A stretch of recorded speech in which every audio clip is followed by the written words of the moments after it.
for joining us. As I said, we would love to see your face, and just please help us muting your computer. And at the end, we will call your name, and then you can ask Kat a question. So thank you, Kat, again for joining us. She will be presenting about women empowerment in Iran and some of the amazing things she has done. So let me just introduce her briefly. She is Kat Khosrowyar. She's a professional football player and the former head coach of the U19 national women team in Iran. And she is the first Iranian woman to obtain the FIFA A coaching license. And she also holds a master's degree from Birmingham University in chemical engineering. And she has just made Houston her home. So a warm welcome, and we're all ears.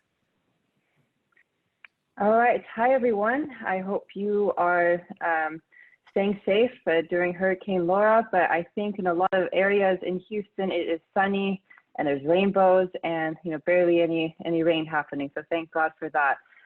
My name is Kat. I'm going to share my screen right now with you guys. So I will show you some more pictures than anything that is being typed. So just bear with me until and also please don't judge with my the amount of tabs that I have open.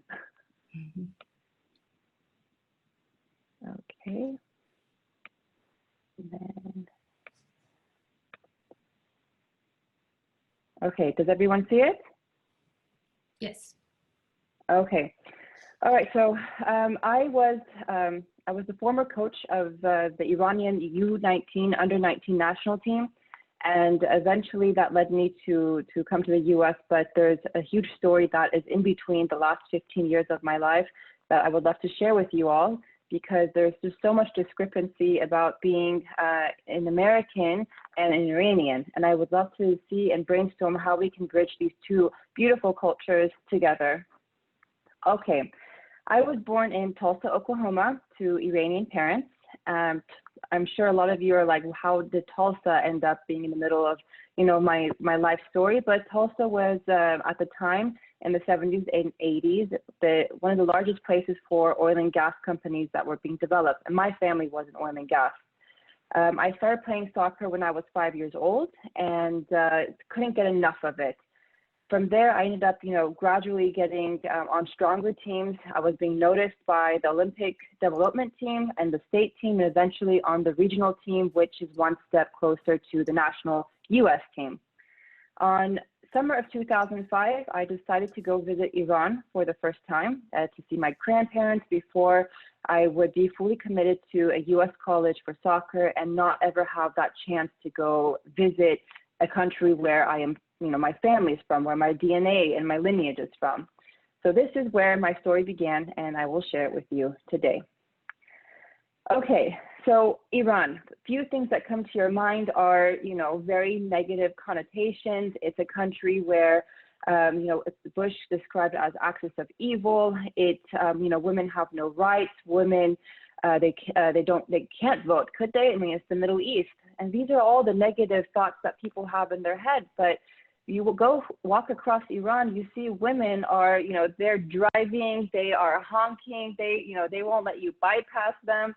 They have, high government positions. They are vice presidents. They can be managers, CFOs, CEOs, you name it, they can do it there.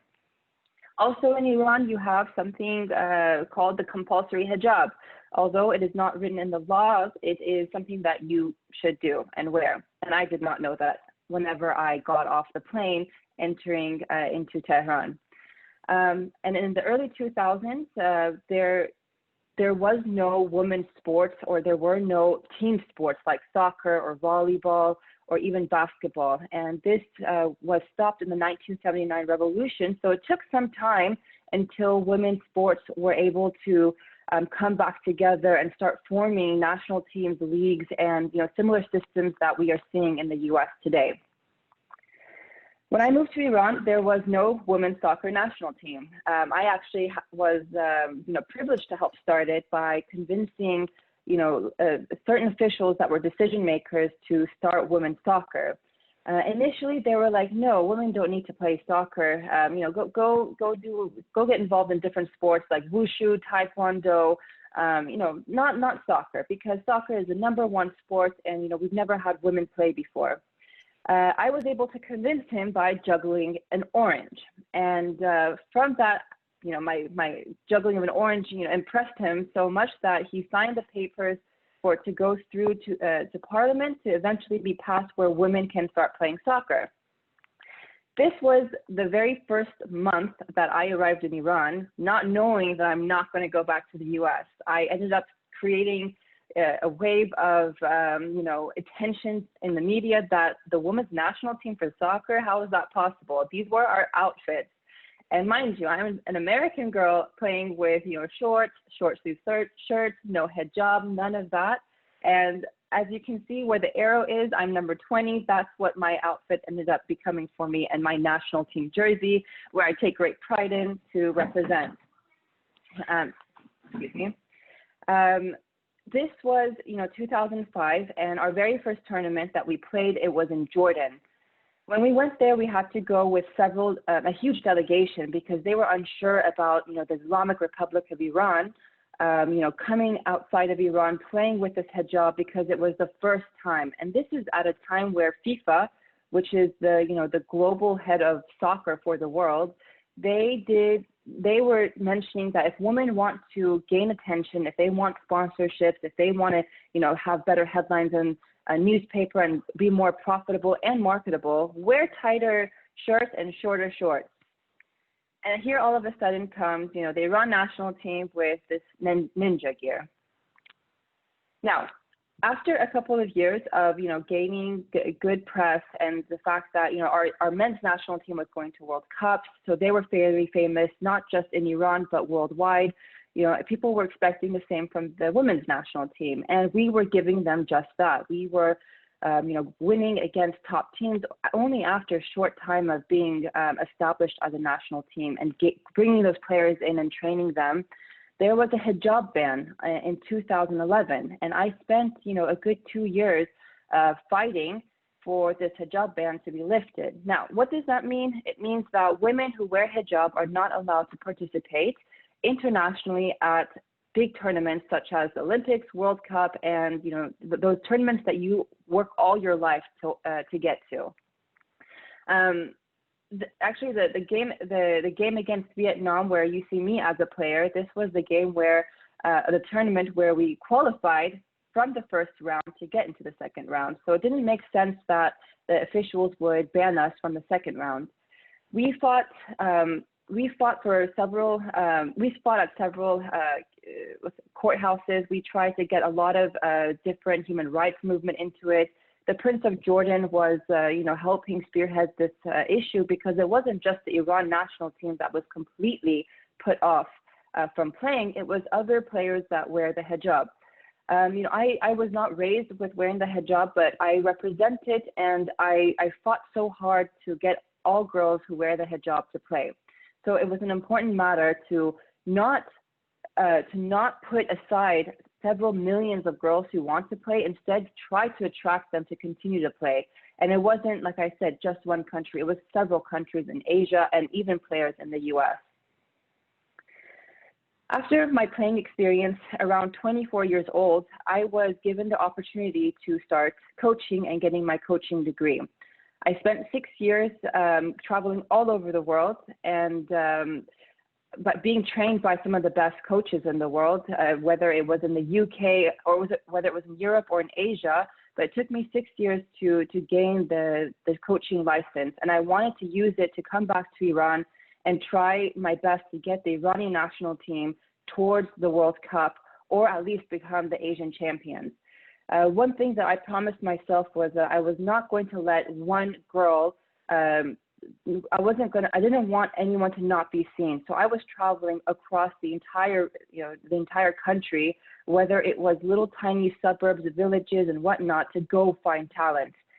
There wasn't a place that I did not go to. There wasn't a circumstance or a situation that I did not run into, and I will mention one right now is, you know, in Iran we have we have several different sectors of religion, and one of them was the Kurdish region, where the girls are actually given off to marriage at a very, very young age, which is completely okay by family standards. I was able to bring in a 9-year-old girl who was a player to come play for the national team, to be paid by the league to be a soccer player rather than getting married at 9 years old. So I was getting involved in the socioeconomic factors as well by presenting, to the family that if you allow your daughter to come with me and play soccer, she's able to pay you for the next X amount of years while she plays soccer, and so she doesn't have to get married at such a young age. Another factor is I had several players that were being raised by single parents. Some of the parents even had cancer, and if that player was a part of the national team, they would have better health care for their parent who had cancer. They were able to get better incentives for university. So I was really going after the girls who had talent as well as these issues, just to put them on the national team, train them, because they were the hungry ones. They needed something to be passionate about other than the problems that they were facing every single day. So I was able to, build not a reputation, but I was able to build a platform to get these girls involved, to help them for their future. Let's go to the next slide. Now, as most of you know, Iran was not allowing women to enter the stadiums. This is, I know a lot of you have heard in the headlines about the blue girl who committed suicide outside of the courthouse because of the original problem that she was not allowed to enter the stadium. And, things like this have gotten out of hand. And a couple years ago, exactly 2 years ago, we were able to fight for our rights to be able to enter the stadiums. But in a country like Iran, where soccer plays a vital role for the economy, where it either makes the public very happy, where everyone's coming out dancing on their cars, or it makes people so mad where people start fighting with each other anywhere in the streets, or start crashing their cars with each other. So as you see, we're very passionate people when it comes to soccer. So whenever women were finally allowed to have a minimal entrance into the stadium, this was a great performance by the FIFA, who was putting pressure, by women who were putting pressure, and finally by the government for being a bit more lenient with us entering the stadium. The picture on your screen on the right side, that was the very first time after 40 years women were allowed to enter the stadium. It was myself as well as the other national teams, and after that it is progressively getting a bit more lenient for female players to come into. As far as the economic factors, we started with only 40 players about 15 years ago, and now we have over 2 million players who are playing. Majority of them are playing in futsal and in soccer. Futsal is indoor. They are being paid by the sponsors. There's a huge marketplace now for female players, and companies, the media, the televised shows that are like a nightly shows. They're inviting these players to come on and have a performance, or to get noticed, to become famous. And what parent doesn't want their daughter to get famous because of soccer? So this has played a huge factor in gaining great attention on the economic side, because it's a big marketplace, and several businessmen would think and assume that they can profit from this, and they are right. The return is always high when it comes to investing in women soccer players. But Iran, just like U.S., is fighting for the equality, at least when it comes to paycheck to paycheck. Psychological factors, in Iran, women were not ever trained in school, whether it's physical education classes that they had in the middle of the day, and they were never involved in just team sports. So for them to all of a sudden come into a national team, that had a lot of pressure on them. All of a sudden they're here, they're playing against teams like the US, against Belarus, against Russia, countries that have huge platforms for women's soccer. And I had only a year and a couple months to train and develop these types of psychological factors in these players, to give them confidence, to show them how to deal with your stress. And it played a huge toll, but these are the exact players that knew and broke the barriers for that. So the new generation will know how to deal with it a lot better, because these players that you see on your screen, they're the ones who are going to take it to the next level, whether it is for them to begin coaching and having or being a role model for other girls. And these are the ones who are going to have, the popularity to gain more attention to women's soccer, to bring them on board and to show them how important it is to be a part of a team, not just a national team, but even in a league, just to have, that time away for yourself, to be with, your friends, your teammates, and to enjoy your time. And it's not always about, studying and taking care of chores and, problematic areas in your personal life, but it's giving women a chance to be them, to be themselves. Now, I know this is a short presentation because I know you all have a lot of questions, so I definitely want to, get involved in what questions you have for me. But thank you for listening. Thank you for joining me today. And this is the national team the day before we went to the biggest tournament of our life. And beautiful Tehran if you've never been, with the mountains. And I am open for questions. Yeah, thank you. So if you could help us opening your video, we would love to see your face. And yeah, whoever wants to go first, please raise your hand and we will call out your name.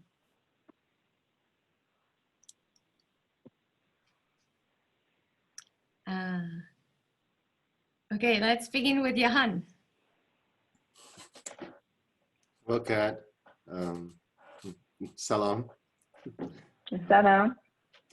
I guess I'd like to speak on behalf of the sports diplomacy part of it. I know that in soccer and even in Iran that having different nationalities come in to help coach, which is totally normal.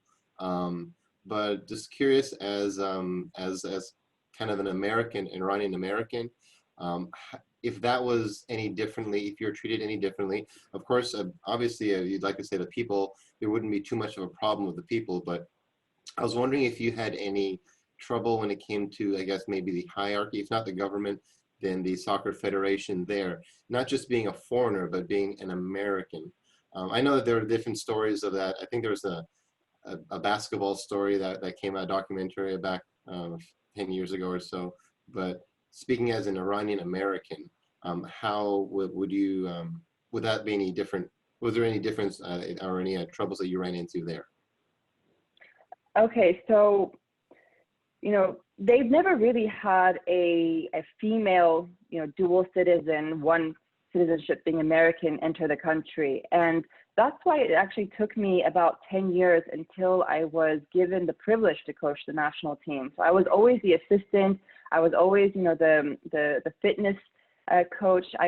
But doing what I knew best, and that was by training the other coaches with all the knowledge that I knew, because I was the very first woman of Iran to have the FIFA A license, which is the highest license for coaching. After all those years of testing me and seeing what are my goals, they noticed that my end game is I want the Iran national team to make it to the next level, and that is by becoming a powerhouse for women's soccer within the region, being Asia. It did take some time, yes, and initially it was highly criticized upon, but whenever they saw my work ethics, when they saw that all I wanted was for the girls to be better, they gave me that trust and they gave me that path to continue, and they protected me in a lot of instances.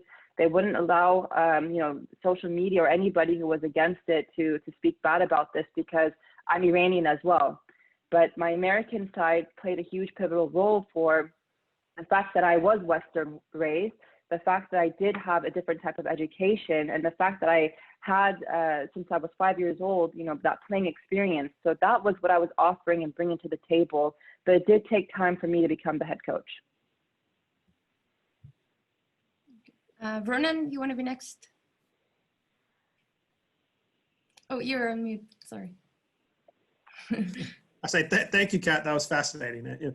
Very interesting, and you touched upon it a bit during your presentation. but how much of a challenge, or how did you kind of go about, you and your colleagues go about, say, not just if they're young girls who might want to get involved and play, you know, in a big cosmopolitan city that's in a lot of ways very modern, like Tehran, it might be one thing, but say girls who might be from a more traditional part of the country or rural part of the country, even if they wanted to play, was it a challenge to even get their parents to let them play? So in most Middle Eastern countries, specifically Arabic countries, yes, it is very difficult to convince the parents. But when I would find a girl and talk to the parents, they honestly just gave her to me, packed her luggage, and said, take her and make her famous. I want her to be the next Messi. I had no problem convincing parents, except one instance where it was the daughter that was supposed to be married at a very young age. But, you know, we figured that out. It was all financials. But other than that, it was very easy to convince the parents. They're like, yes, take her, just take her. This girl plays too much soccer in the house. She's breaking everything. You know, you're going to save my vases and, you know, our walls and whatnot. But yeah, I had a very easy time and communication line with the parents to allow the girls to come and play for me. And then just, I'll let someone else ask a question. Just, you mentioned the hijab ban from FIFA. Can you let people know how that ended up? Yes. So after 2 years of heavily fighting for this and creating a huge wave for support for this, in 2013, the hijab ban was lifted. And although we didn't have a chance to play in the Olympics, whenever we had a very good team and, you know, that chance to play in it, the ban was lifted. So we have continued to make strides in that effort. Mrs. Webb? Let me remove the mute. Yeah, you may speak. Hi, Kat. Hi. It was said that you're here in Houston. So are you permanently back in the US, or are you still connected with the Iranian soccer team? First question. And then where does it stand today? Are the women still playing? Is it considered a professional soccer team for the women? And are they still going after world titles? Okay. Yes, I have. I've moved to Houston. I'm actually now attending Rice University and getting my master's in global affairs. So you'll see me for the next 2 years here. I still do have my bridge between Iran and the U.S. as far as women's soccer goes. The women we've now created a league and a good structure for them financially, where they can play professionally and be paid for their time and as being professional soccer players. But, you know, the end game is that I never wanted to fully let go of everything that I have accomplished. I just now let it, you know, I haven't even put it to the side, but I just wanted to grow now organically and naturally. And by the time that hopefully politically, you know, my two countries, you know, start working together, there's just so much room for, you know, work and, you know, the way we can collaborate as far as women's empowerment initiatives. Did I answer your question? Yes. Okay. Thank you. Kat, yeah, so you mentioned you are a powerhouse for sports, but I think you're a powerhouse for women in general. I know you also worked with Rain FC in Seattle for the academy. And I just wanted to ask, what has been the most amazing experience you've ever had with empowering girls? Okay, so the first time that we actually made it to the qualifications in the Asian Games, the girls didn't believe in themselves at all. And whenever we were able to win that very important game, it went all over the headlines. That was actually where we gained the respect within the country. Whenever we came back, it wasn't just me, but my players were saying people would stop us on the streets. They would, you know, get our signature. They would want to, you know, take pictures with us. And it feels really good to be noticed for, you know, all your efforts, especially when it's not televised in your own country. But social media has played a great role in showcasing the girls, their skills, and their love of soccer. That was one. And another one that was, you know, very important for me was whenever I was actually accepted to coach at Rain FC, a U.S. women's team. and with my Iranian background. So that for me, and also for the Iranian women who supported me, was a great movement and empowerment to show that, you can coach in a country like Iran. You can, tear down anything that's in front of you, no hurdles, no nothing, and still be able to have a chance to show your skills in the U.S. And I feel like the Iranian women and Iranians in general were very happy to see that. So, we're creating waves, not just for me personally, but we've built this platform for other girls to be involved in and to make a name for themselves and to become new role models. Thank you. Mr. Webb. I just was curious, when you were recruiting girls in Iran, you mentioned one girl was 9 years old.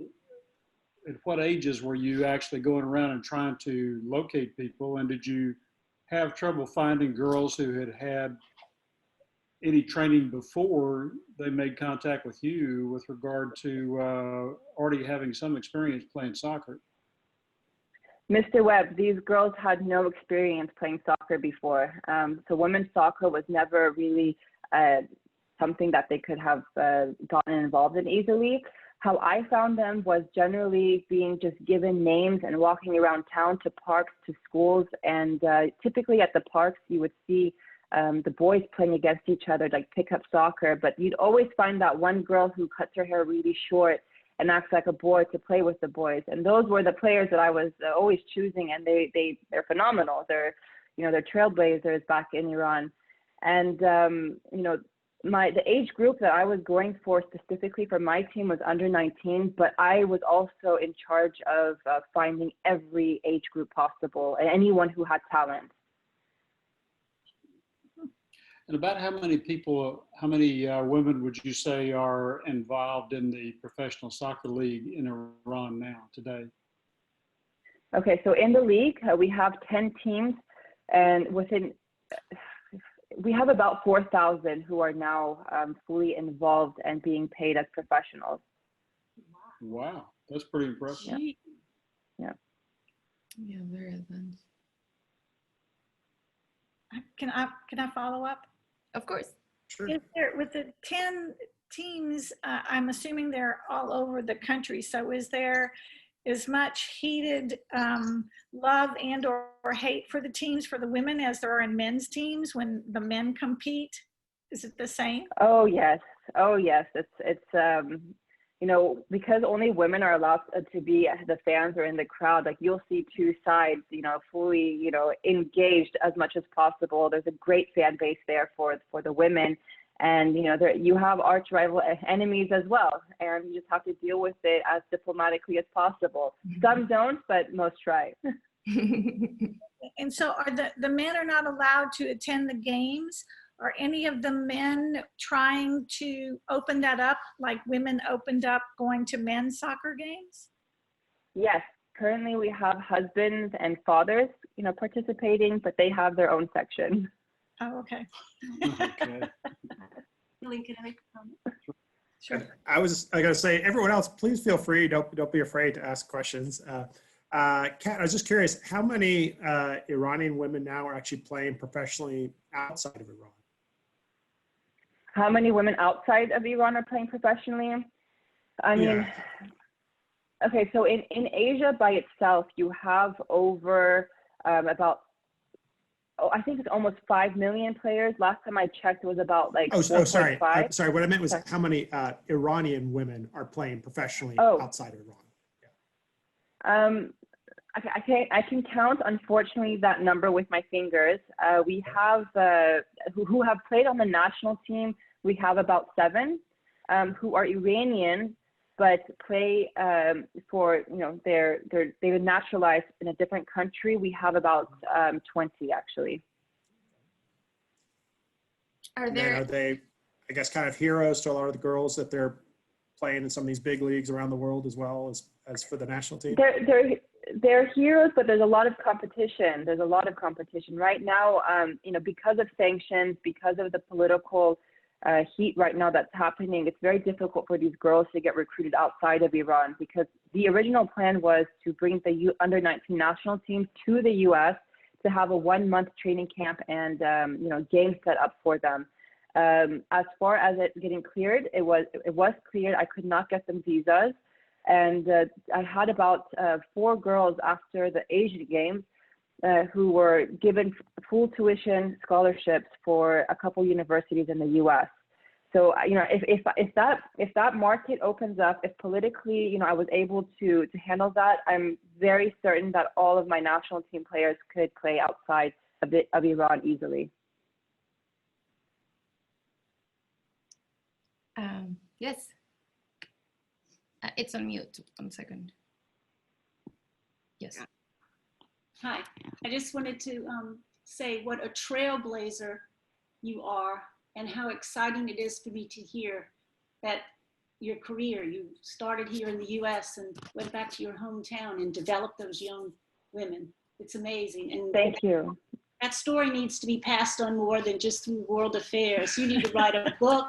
It's amazing because we do not hear this kind of stories here in the US. We have a lot of males doing the male teams and mostly now some soccer teams in the US, but just for you to dig into that and then continue your education, it's amazing. Thank you so much. I am considering writing a book. I will definitely give you the very first copy. Absolutely. Thank you. Okay. Yeah. Does anybody else has a question?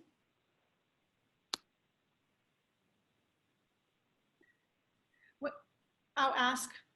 Yes. So, are you intending to play soccer or participate in soccer while you're here in the States, Cass, or is your soccer career over for now while you're in school? It's never over. It's never over. I'm still going to continue, and I'm now in communication with the Dash team, so we'll see what will happen from that. I was wondering. That's great. Never going to let soccer go, even if I am 100 years old. We'll still do it.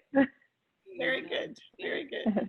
I don't know if you can hear me or not. Anyway, I'm Russell. Did the 4 girls who got full scholarships, were they able to get visas or were they shut out? They weren't able to get visas. Well, that's a shame. It is, because they academically they were very smart, and also technically as a soccer player they were equivalent to the players that were recruited to that specific university.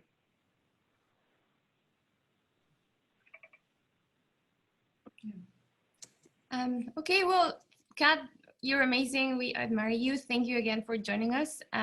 We're going to upload this video so you can share it with your contacts later. And Okay. Thanks for joining us. And yes, we're very glad that you are in Houston, and we hope to see you again soon. All right, thank you. Thank you so everyone much, for Kat. listening. Have a great evening. Bye-bye. Bye. Hopefully we'll see you again in person at some point. Can't wait. Take care. Bye-bye. Thank you all. Cheers. Good night. Good night.